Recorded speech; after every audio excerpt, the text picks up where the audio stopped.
Hi, everyone. So I recently did something and I don't know if it's right or wrong, but everybody is really upset with me for it. It wouldn't usually matter, but even my parents are not with me on this, so I'm here for some clarity. So this is about me and my ex-wife. I will refer to her as Tara. She and I are both 30 and we have 2 kids together. We have a 7-year-old son and a 5-year-old daughter. However, we have been separated for 2 years now and she has partial custody, but the kids only visit her on the weekend since that's what she wanted. We got married when we were 22 after dating throughout college, and it was a blissful time initially. But then, it was the monotony that started getting to us, and we started falling out of love. We just grew apart. I guess we started fighting a lot after our daughter was born and we couldn't bring ourselves to agree on anything at all. She wanted something different from life, and I really didn't want the same thing as her. We just realized that we were very different as people and we couldn't make it work anymore. We had been trying our best, for the sake of our kids, but we were fighting so often that it wasn't really good for them either. I suggested marriage counseling towards the very end, as a last-ditch effort to make it work, but she declined and said that she would much rather just get divorced than draw it out, and I thought it was fair. So, I work in the catering industry and have a business of my own, and she is a high school teacher. I earn significantly more than her, so of course she gets alimony, as well as child support, even though she only has the kids for the weekend and can very well support them, but her lawyer managed to work out a good deal for her and I couldn't back out of it. It's been 2 years and we function a lot better now, as parents, since we don't have to live with each other. I wouldn't say that the divorce was an ugly one, but it was still a divorce, so it wasn't great either. But we have continued to co-parent our children, and so far, everything has been going great. Tara and I don't really keep in touch, we only talk to each other when we have to discuss something with regard to the kids, but other than that, we have nothing to say to each other. The only time we get to interact is when I drop off the kids at her place or when she drops them back off at mine. That's pretty much the only time we meet each other, and we're both fine with that. And for the holidays, we try to spend some time together for the sake of the kids, but that's about it. So overall, I would say that we have been on decent terms, and I didn't think there was anything going wrong so far because the kids seemed happy and content. But then, around 2 weeks ago, Tara told me that she wanted to talk to me in the middle of the week. I didn't know what to expect, but then she told me that she wanted to discuss child support and wanted to increase it. She said that before she started the renegotiation officially, she wanted to talk to me in person and get it out of the way, so I wouldn't be taken by surprise. And it was a good move, I guess, because I really was taken by surprise when she told me that she wanted to increase the amount, because as far as I was concerned, I think it was more than generous, because not only was she a working woman herself, she was also getting alimony and child support. I think that's a fair amount of money that she was receiving from me, and it was almost 25% of my salary that I gave to her every month, so I didn't see any reason as to why she would want more. We met for lunch to discuss this, and she told me that she was just struggling financially because she was thinking about quitting her job and joining her friend in her startup business and actually putting her marketing degree to some use. So for that, she needed to increase the child support because she didn't want them to suffer for her own sake. The startup was not quite profitable yet, so she was going to receive quite a low salary. It was still in its beginning stages, but she was fine with it for herself. She said that she only wanted the kids to be provided for and taken care of, and that wouldn't be possible if she started skimping out because of her own shortcomings, due to the change in her career. I could understand where she was coming from, but I couldn't wrap my head around it because no matter how low her salary was, she was still receiving alimony and child support. Besides, my kids only spent the weekend with her and it was just 2 days out of the whole week. Had it not been for her amazing lawyer, she probably wouldn't even have been able to get child support out of me for just 2 days of the week. Everything else was taken care of for them. Anyway, I bought them whatever they needed and paid for them to go to school and everything. So technically, there was no need for me to pay child support anyway, but I was doing it out of the goodness of my heart, because I knew that Tara didn't make as much money as me and I wanted to be able to help her out. But increasing the child support was out of the question for me. I was already helping her out more than I was required to, and that should have been good enough for her. So I told her, as politely as I could, that I could not increase the amount of child support because anyway, it was more than what she required, and if she couldn't make it work, then it was on her. I reminded her that she was also receiving alimony and it's quite a lot of money, so there was no reason for her to ask for more. Instead of taking it kindly, she started getting mad at me and told me that I was being selfish. She insisted that this was just for the kids and I needed to think about them before coming to a decision like this. Got into a bit of an argument there, and we couldn't bring ourselves to agree whether she needed more child support or not. I kept telling her the kids only spend the weekend at her place, and that's just 2 days, so she doesn't really need that much money unless she is not even willing to take care of them for 2 days. That's a different story altogether, and she said that it was very insulting that I was insinuating that she didn't care about our kids and didn't want to spend money on them, but she reminded me that she earned less than me. We just kept bickering and it was clear that we were getting nowhere, so we decided to put our conversation on hold and I went back home feeling really annoyed. The only reason I had even agreed to the terms of the alimony and child support the first time around was because her lawyer had a great deal on the table for her, and my parents were the ones who made me agree to it because they said that the mother of my children, and whether I liked it or not, I owed it to her to support her because I made a lot more money than her and this is the least that I could do for her. So I had no other choice but to accept it because my parents literally guilt-tripped me into doing it. But this time, I didn't tell my parents about any of it at all because I was sure that if I told them, they were just going to do the same thing again. They, in particular, were very attached to Tara when she was married to me. It's no secret that my parents had always wanted a daughter, but instead, I was born. I was treated well enough when I was a kid, but when I saw how excited they were when I got married, I knew instantly that was something slightly weird about the whole thing. They would keep calling Tara the daughter that they never had, and it was meant to be endearing, but it just made me feel weird because I knew their history and I knew that it was slightly disturbing. They were even more disappointed than me when we started getting divorced, and during the process, they were on her side and constantly kept checking on her without bothering me. Even after the divorce, they kept in touch with her, and even though I didn't like it, it didn't matter to them. The only reason I haven't cut my parents out of my life yet is because they are really old and I am their only child, no matter how they treat Tara, so I can't abandon them. They might not have one, but I do have a conscience and I can't handle it. So it's tough, but I try to make it a point to see them at least once a month. However, I don't think that's going to happen anymore because they are being jerks about this whole thing. But anyway, coming back to what happened after I had the discussion with Tara. So that day, after that lunch, I could sense that something was really not adding up here. In spite of getting so much money from me, she still wanted more, and I couldn't make sense of it. So I decided to start snooping because I knew that there was something that she was hiding from me. There just had to be. I decided to start by combing through her social media, and I was quite meticulous about it. I went through her entire life and it wasn't really difficult since she has a very restricted social media presence. She had like 150 followers, and I went through each and every one of them.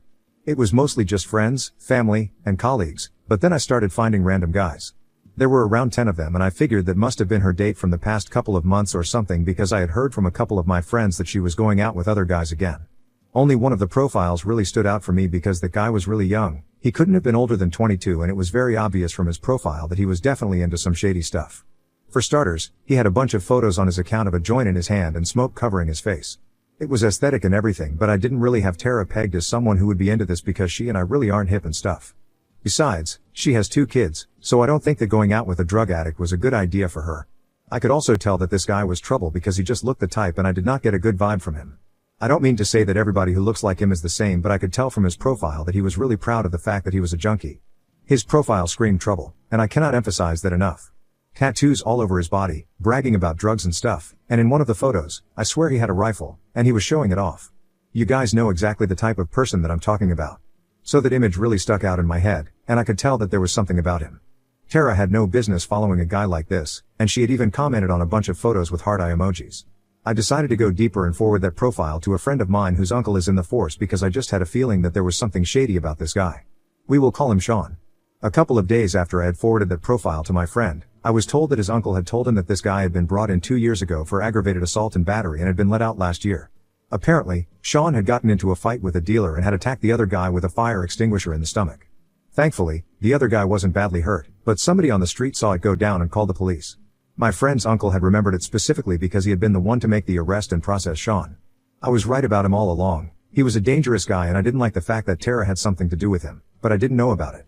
So I decided to take a huge risk because of a feeling that I had in my gut and decided to show the least incriminating picture of Sean to my kids, to ask them if they had seen this guy before.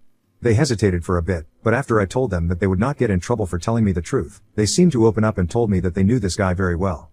It was really scary because they told me that apparently, this was Tara's, a new boyfriend, and they had known him for the last 6 months. Not only that, but Tara had given them very specific instructions not to tell me about any of this, because otherwise, she would make sure that my kids got into really bad trouble. And she had scared them well because even while telling me about all of this, they seemed very paranoid about it. She had apparently threatened to show up at their school and have them expelled and even said that she would have them sent to an orphanage if they tattled on her. She said that not only would she hate them forever, even I would never forgive them for being terrible children. And they are just kids, they believed all of it, and so they never told me anything, because their mother had put up a very convincing act. I was horrified that she would teach our kids something like this, but it was about to get much worse. My son then told me that for the past couple of months, ever since Tara had started seeing Sean, they would spend all the time together in their house. Apparently, Sean waited for me to be gone and then he would show up at Tara's house. They were living together, but whenever I would come to drop the kids off, he would leave the house and go for a walk so I wouldn't be able to find out. He told me that Sean and Tara apparently smoked most of the time that they spent at her house, and he mentioned some funny smelling cigarettes, not like the ones that other people smoked. I knew what he was talking about and I was appalled that Tara would do that around our kids. He also mentioned a lot of other things, like Tara and Sean would occasionally get into fights and he had overheard a lot of talk about needles and pills left in the washroom. That's when my heart dropped because that could not be good. Thankfully, my son was quick to inform me that he never went anywhere even close to his mother's room or the attached washroom. I realized that she had been using the money that I was sending her to support her addicted boyfriend, and even though that was just a theory, I knew that there was no other explanation. What my son told me was enough for me to immediately call my lawyer up, and I told him that I wanted to file for full custody of my children. And then I told him whatever my son had told me and he was just as shocked as I was, because it was really out of character for Tara to do something like this, because it was incredibly irresponsible and selfish of her. I didn't even call Tara to tell her what I had found out that day because I was in shock, and I didn't even know what to say to her. So she only found out about me filing for full custody a couple of days later when she was served with the papers. She called me up immediately to confront me about it and started yelling at me because she thought that I would know about her and Sean. But before she could go any further, I decided to tell her that I had found out everything and I couldn't believe that she would be so reckless with our children. She pretended to be confused for the first few minutes, but then I told her that there was no use acting innocent anymore because our son had told me the truth and I knew everything about Sean now. So then she dropped the act and started begging me to take it back. She claimed that she really was in love with Sean and she was trying to get him out of his addiction. She asked me to increase the child support, only because she wanted to help him and send him to rehab so that she could get married to him after he recovered and they could live their life together. She was really emotional through all of it and kept telling me that she did care about the kids, but she also cared about Sean and she really wanted to be with him. Apparently, they had met almost a year ago, and have been getting quite serious, which is why he had moved in with her. She knew about his past, and that was one of the first things that he had told her when they matched on their app, but I didn't care about any of it because none of it made any sense to me. I only cared about what she had said to our kids and the situation that she had put them in, which was just not. She had been forcing them to live with her boyfriend, who was an addict, whether she liked it or not. And to make matters worse, he had also just come out of jail and she didn't think that it was important to tell me about any of this. I told her that I had already made up my mind about the custody, and nothing she could say or do now would change it. I was incredibly disappointed in her, not just because of her taste in men, but also because she had let me down in a colossal way. Maybe we hadn't been good partners to each other, but I had always assumed that she would be a good mother to our kids because that's what I had seen firsthand when we were married. That was the reason why I had agreed to support and alimony both, without batting an eye, but now, she had proven me wrong, because she was not even a good mother anymore. She had completely lost the run of herself and was letting a drug addict near our kids.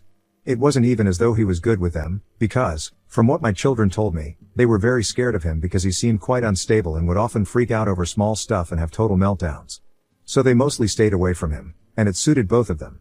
She kept begging me to cancel the proceedings, but it was already done now, and there was no way that I was going back because, for me, there was nothing more important than the safety and well-being of my children. And I had learned, the hard way, that I could no longer trust Tara anymore. Even if she broke up with Sean or promised me that my kids would never have to be near him again, I would just never be able to trust her because she had obviously let her feelings cloud her judgment. So I told her that she had better prepare herself and her lawyer for what was about to come because I wasn't going to let her off the hook easily this time, and I wouldn't stop fighting until I had full custody of my children. And after that conversation, I thought she would at least try to understand where I was coming from because I was very upset, and rightfully so. Instead, she went for my parents and started complaining about me and, of course, they couldn't help but intervene because they thought they knew the best. They called me up a couple of days ago and said that I needed to stop ignoring the messages that Tara had been sending me because she was the mother of my children, and I needed to show her some respect. It was the same argument all over again, the same one that they had used during my divorce and had talked me into agreeing to alimony and child support, but it was not going to work this time because it was my children who were at stake and I was not going to let them talk me into doing anything that I didn't want to. I had already spoken to my kids and they said that they did not want to go back to Tara's house anymore because they were scared of Sean, and that was all that I needed to hear to make up my mind. Now, come what may, I was not going to let anybody change it. But my parents really started harping on about how I was being very selfish and that instead of trying to take away the kids from her, I should understand that she was in love, and it was not the right decision for the kids either because in the long run, they would need their mother. I'm not sure how that works because my kids themselves have told me that they don't want to go back to their mother's place on the weekends anymore, at least, not for as long as Sean is there.